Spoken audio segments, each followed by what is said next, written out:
Assembly నడిస్తే 3 రోజులు మన పార్టీ తరఫున మనం కూడా సమాధానం చెప్పినాం. మంచిగానే సమాధానం చెప్పినామా? మంచిగానే చెప్పినామా లేదా? పెట్టినాం. మరి మీరు ఒక్కసారి ఆలోచించుండ్రి, కేసీఆర్ గారు పంపిన 3 సైనికులే గట్ల మాట్లాడితే కేసీఆర్ వస్తే ఎట్లుంటుందో ఒక్కసారి ఆలోచన చేయండి అసెంబ్లీకి. ఎందుకు చెప్తున్నా అంటే పాపం ముఖ్యమంత్రి గారు బాధ చెప్పుకుంటాడు మొన్న ఇంటర్వ్యూలో, టీవీ ఇంటర్వ్యూలో. అరే నేను కొత్తగా వచ్చినా కూర్చున్నా, ఇక కుర్చీ చదువుకోలేదు చక్కగా, కుర్చీ అటు ఇటు చూసే లోపలనే బావబామర్దులు ఇద్దరు వచ్చి అటోషే ఇటోషే వాయిస్తాండ్రు అని చెప్పుకుంటాడు పాపం బాధ. మరి మాతోనే గిట్లుంటే నీకు రేపు మా నాయకుడు కేసీఆర్ రంగంలో దిగితే ఎట్లుంటదో ఈ ప్రభుత్వానికి ఒక్కసారి ఆలోచించుకోమని చెప్పి నేను కోరుతా ఉన్నా. ఎందుకంటే కేసీఆర్ గారు నిజంగా కూడా నేను చెప్తున్నా, రూలింగ్ లో కంటే గవర్నమెంట్ల కంటే ఆపోజిషన్లోనే కేసీఆర్ చాలా డేంజరస్. ఎందుకంటే అద్భుతంగా చీల్చి చెండాడడంలో, ప్రజల పక్షాన గొంతు విప్పడంలో, ప్రజల పక్షాన ప్రశ్నించడంలో కేసీఆర్ కంటే పదునైన గొంతు బహుశా భారతదేశంలోనే ఎక్కడా లేదు. ఇవాళ ఈయన మాట్లాడుతాడు ముఖ్యమంత్రి 100 మీటర్ల కింద దొక్కుతాడు బీఆర్ఎస్ ను. ఒక ఆయననేమో 100 మీటర్ల కింద దొక్కుతా అంటుండు రేవంత్ రెడ్డి. ఇంకొక ఆయనేమో ఇక్కడ మన ఎంపీ ఉన్నాడు కరీంనగర్ బండి సంజయ్, కుల్లా చెప్తుండ ఆయన, మనం కొట్లాడుకుంటూ కాదు, కాంగ్రెస్ బీజేపీ కొట్లాడుకుంటూ కాదు, బీఆర్ఎస్ గింతంత మిగిలిందిగా, ఆయనతో బీఆర్ఎస్ ను ఖతం చేయాలి, మనం కొట్లాడుకోవద్దు, మనం కలిసి ఉండాలి అని బండి సంజయ్ కుల్లా మాట్లాడుతుండ్రు. చూసిరా లేదా? మీరు చూసిరా లేదా? భోజనం ఉన్నది కొద్ది గట్టిగా తెలుసు, మీరు భోజనం టైం అయింది నాకు ఎరికే, అందుకే ముందు మాట్లాడుతున్నా, తర్వాత మిగతా సోదరులు మాట్లాడతారు. నేను ఎందుకంటున్నా అంటే ఇంత ఓపెన్ గా ఇంత బాహాటంగా మనం కలిసే ఉందాం అని బండి సంజయ్ ఒక దిక్కు, ఈయననేమో 100 మీటర్ల లోపల బొంద పెడతా అంటుండు. ఆయన 3 మీటర్లు కూడా లేడు, ఆయన అంటే మనం 100 మీటర్లలో. నేను రేవంత్ రెడ్డి గారికి ఒకటే చెప్తున్నా, రేవంత్ రెడ్డి గారు ఈ పిచ్చి మాటలు, ఈ ప్రగల్భాలు నీకంటే ముందు మీ గురువర్యులు మాట్లాడిండు. వాళ్ళ గురువర్యుల పేర్లు ఎందుకు తీగాని, నీ గురువు మాట్లాడిండు, ఇంతకంటే ముందు ఉన్న పెద్ద పెద్ద తీస్మార్కాన్లు మాట్లాడిండు. నీకంటే ముందు కేసీఆర్ ను తొక్కుతాం, బొంద పెడతాం, ఈ గులాబీ జెండా కనబడకుండా చేస్తాం అని చాలా పెద్ద పెద్ద తీస్మార్కాన్లు మాట్లాడిండ్రు. ఆ తీస్మార్కాన్లతోనే కాలేదు, నీలాంటి బుడ్డరకాంతో ఏమవుతుంది అనే మాట నేను ఈ సందర్భంగా విజ్ఞప్తి చేస్తా ఉన్నా. నీ అసొంటోళ్ళు మస్తుగా వస్తారు పోతారు, కాలం కలిసి వస్తే వానపాములు కూడా నాగుపాములై బుసలు కొడతాయి. కాలం కలిసి వచ్చింది, తాంత గారెల బుట్ల పడ్డట్టు పడ్డావు. ఇలా ప్రజలకు తెలుసు నువ్వు ప్రజలు ఎన్నుకున్న ముఖ్యమంత్రి కాదు. ఢిల్లీ ద్వారా మేనేజ్మెంట్ కోటాలో ఢిల్లీని మేనేజ్ చేసుకొని మాణిక్యం ఠాగూర్ కు 50 కోట్లు ఇచ్చి వీని చెవుల ఊది వాని చెవుల ఊది నలుగురు నువ్వు పోగేసుకొని ఢిల్లీకి వెళ్ళి ఆడికెళ్ళి మేనేజ్మెంట్ తీసుకొని తెచ్చుకున్న పదవి తప్ప ప్రజలందరూ కలిసి కూడబలుకొని నిన్నేం ఎన్నుకోలేదు. ముమ్మాటికి ఎన్నటికీ నువ్వు కేసీఆర్ గారి కాలు గోరుకు కూడా సరిపోవు రేవంత్ రెడ్డి అని మాట నేను విజ్ఞప్తి చేస్తా ఉన్నా. ఇది నేనేదో వేరే ఉద్దేశంతో చెప్తలేను, ఒకటే మాట గుర్తుపెట్టుకోండి. ఇవాళ నిజంగా కూడా కేసీఆర్ అనే నాయకుడు లేకపోతే, ఈ గులాబీ జెండా లేకపోతే తెలంగాణ ఎక్కడిది? ఆ తెలంగాణ రాష్ట్రానికి వచ్చే ఈ పదవులు, ముఖ్యమంత్రి ఉప ముఖ్యమంత్రి పదవులు ఎక్కడి? ఆలోచించుకో రేవంత్ రెడ్డి గారు మాట్లాడే ముందు అనే మాట నేను విజ్ఞప్తి చేస్తా ఉన్నా. ఇంకొక మాట కూడా మీ అందరికి నేను విజ్ఞప్తి చేస్తున్నా.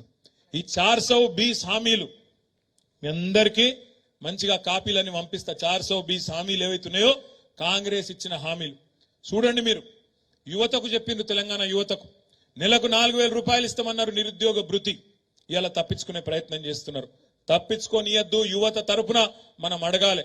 100 రోజుల్లో ఇస్తామన్నారు, ఏడవైంది అని అడగాలి. మా ఆడబిడ్డలు ఇలా ఎదురు చూస్తున్నారు. మహాలక్ష్మి 1,57,00,000 మంది ఆడబిడ్డలు ఎదురు చూస్తాండ్రు. ఎందుకు? 18 ఏళ్లు నిండిన ఆడబిడ్డలందరూ నెలకు 2,500 రూపాయలు ఎప్పుడొస్తాయి మా ఖాతాల్లో అని ఎదురు చూస్తా ఉన్నారు. కానీ రేవంత్ రెడ్డి గారు ఏం చేస్తున్నారు, ప్రభుత్వం ఏం చేస్తున్నది, వాళ్ళు ఒకటే ఎజెండా పెట్టుకున్నారు. రోజొక్క కొత్త కథ పుట్టియాలి, మీడియాలో రోజొక్క కొత్త కథ పుట్టియాలి. మేడిగడ్డలో అవినీతి, ఇక్కడ అవినీతి, అక్కడ అవినీతి. అధికారం మొత్తం నీ చేతుల్లోనే ఉంది కదా, ఎక్కడ అవినీతి ఉందో తీ, మేము వద్దంటలేం కదా. మేమే డిమాండ్ చేసినాం అసెంబ్లీలో, అవినీతి జరిగిందంటున్నావు కదా, ఎంక్వైరీ అయ్యి తప్పు ఎవరు చేసినారో చర్య తీసుకో దమ్ముంటే అని చెప్పి మనమే డిమాండ్ చేసినాం. ఆ విషయంలో వెనుకకు పోము, పక్కా వెనుకకు పోము. ఎక్కడ అవినీతి ఉంటే అక్కడ చర్య తీసుకో, మాకు అభ్యంతరం లేదు. కానీ తప్పించుకునే ప్రయత్నం చేస్తే మాత్రం వదిలిపెట్టం, ప్రజల తరపున అడుగుతూనే ఉంటాం. రేపు మళ్ళా ఏప్రిల్ మీరు పార్లమెంట్ ఎన్నికకు పోయే నాటికి వరి కోతలు అవుతాయి, తప్పకుండా వరి కోతలు అవుతాయి. వరి కోతలు అయినప్పుడు రైతులు అడుగుతారు, మొదటిసారి అంటే ఇడిచిపెట్టినాం, క్వింటాల్కు 500 బోనస్ అన్నావు, ఏది ఎక్కడ వాయే అని తప్పకుండా అడుగుతారు. ఆ రైతుల తరపున అడగాల్సింది ప్రధాన ప్రతిపక్షంగా మనమే అనే మాట కూడా నేను మీకు విజ్ఞప్తి చేస్తా ఉన్నా. మొన్న రేవంత్ రెడ్డి గారు దావోస్ పోయిండు. దావోస్ లో చెప్తాండు మేము రైతు భరోసా చాలు చేసినాం అని పచ్చి అబద్ధాలు ఇలా విదేశాలలో చెప్తున్నాడు ఈ ముఖ్యమంత్రి గారు. నిజంగా రైతు భరోసా చాలు అయిందా? కేసీఆర్ ఇచ్చిన రైతు బంధుకే దిక్కులేదు ఇప్పటిదాకా. రైతు బంధుకే ఇంకా మొత్తం పడలే. రైతు బంధుకే దిక్కులేదంటే విదేశాలకు పోయి మాత్రం రైతు భరోసా చాలు చేసిన నేను ఇవాళ పంటకు 7,500 రూపాయలు ఇస్తున్నా అని చెప్పి పచ్చి బోగస్ మాటలు ఇవాళ ముఖ్యమంత్రి గారు మాట్లాడుతూ ఉన్నారు. రేపా రైతు భరోసా విషయంలో కూడా మరి ఎండాకాలం పంట మళ్ళీ నాటేసే టైం వచ్చింది అంటే రైతు భరోసా కింద చాలు కాకపోతే ప్రజలు రైతులు ఊరుకోరు. ఆ రోజు పంట కోతల టైంకు బోగస్సు ఈ బోనస్ ఇయ్యక మళ్ళీ బోగస్ మాటలు చెప్తే తప్పకుండా నీ పార్టీని ఊచకోతకు వస్తారు రైతులు అనే మాట కూడా ఈ సందర్భంగా నేను మీకు విజ్ఞప్తి చేస్తా ఉన్నా. ఎందుకంటే రైతులకు కూడా తెలుసు కొద్దిగా ఓపిక పట్టాలి కాబట్టి ఓపిక పడతాను. ఇప్పుడిప్పుడే వచ్చిండు కదా, మీరు కూడా ఎగిరిత పడకుండా బిడ్డ, తొందర పడకుండా అంటారు. మేమేం తిడతలేము, ఎగిరిత పడతలేం, విమర్శ చేస్తలేం, యాద్ చేస్తున్నాం. 100 రోజులలో చేస్తా, డిసెంబర్ 9 నాడు మొదటి సంతకం పెడతా, 2 లక్షల రుణమాఫీ చేస్తా అని మేం చెప్పలే, మీరే చెప్పినరు. చెప్పిన దాన్ని మీకు యాద్ చేస్తున్నాం, వేరే మాట మాట్లాడతలేం. మా ఆడబిడ్డలకు చెప్పినారు మీరు, తులం బంగారం ఇస్తామన్నారు. కళ్యాణ లక్ష్మి కేసీఆర్ ఇస్తాండు, దాంతో పాటు తులం బంగారం ఇస్తా అంటుండు.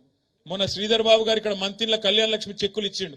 ఏమాయా తులం బంగారం శ్రీధర్ బాబు గారు అంటే మెమ్మెమ్మే బెబ్బెబ్బే ఇప్పటిదాకా లేదు. మరి ఇస్తారా ఇయ్యరా చూడాలిగా. తులం బంగారం ఇస్తారా ఇయ్యరా, ఏడికేళ్ళు వస్తాయి, మనం చూడాలి. ఏం చేస్తారో కూడా తప్పకుండా చూడాలి. ఇంకొక మాట కూడా నేను మీకు విజ్ఞప్తి చేస్తా ఉన్నాను. ఇవాళ ఈ ప్రభుత్వం నిజంగా కూడా ఎట్లుందంటే ఎట్లన్నా చేసి తప్పించుకోవాలి. ఏమన్నా చేసి గత ప్రభుత్వం మీద కేసీఆర్ మీద 4 మాటలు మాట్లాడి 4 తిట్లు తిట్టి ఆయంత ప్రజల దృష్టిని అటో ఇటో చేసి ఆగం చేసి తప్పించుకోవాలన్న చక్కర్లో ఉన్నది.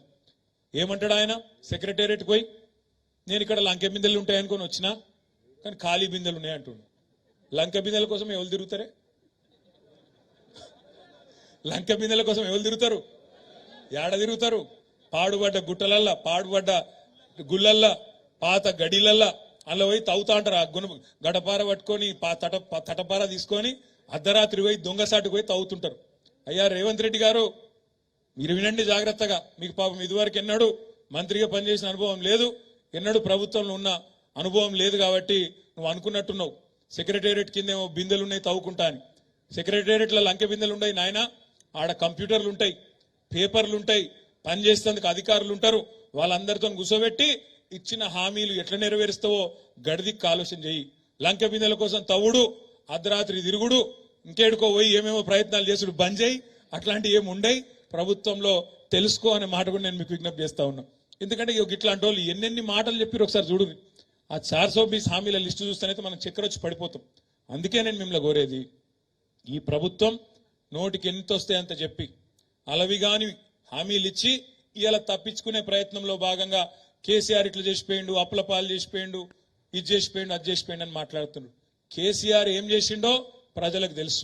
200 రూపాయల పెన్షన్ను 2,000 రూపాయలు చేసినోడు కేసీఆర్. 500 రూపాయల పెన్షన్ను దివ్యాంగులకు 4,000 రూపాయలు చేసింది కేసీఆర్. ఇది వరకు దేశంలో ఎన్నడూ లేని విధంగా రైతులకు 73,000 కోట్ల రూపాయలు వాళ్ళ ఖాతాలో రైతు బంధు రూపంలో టైంకి ఇచ్చింది కేసీఆర్. భారతదేశం మొత్తంలో 24 గంటలు ఉచితంగా విద్యుత్ ఇచ్చింది ఒకే ఒక్క నాయకుడు రైతులకు, కేసీఆర్. ఇవాళ మా సోదరులు నేతన్నలు సిరిసిల్లలో ఉన్నారు. మీకు కూడా నేను ఒక మాట ఇస్తా ఉన్నా, మీ అందరికీ నేను మాట ఇస్తా ఉన్నా. ఇవాళ బెదిరిస్తున్నారట కాంగ్రెస్ వాళ్ళు, మీరు కేటీఆర్ కోటేసిరు కదా మీకు ఆర్డర్లు ఇస్తామా చూసుకుంటాం అంటున్నట.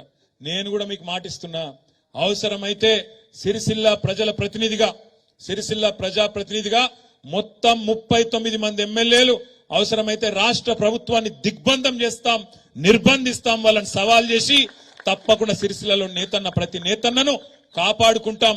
మీరెవ్వరికి కూడా భయపడవలసిన అవసరం లేదు.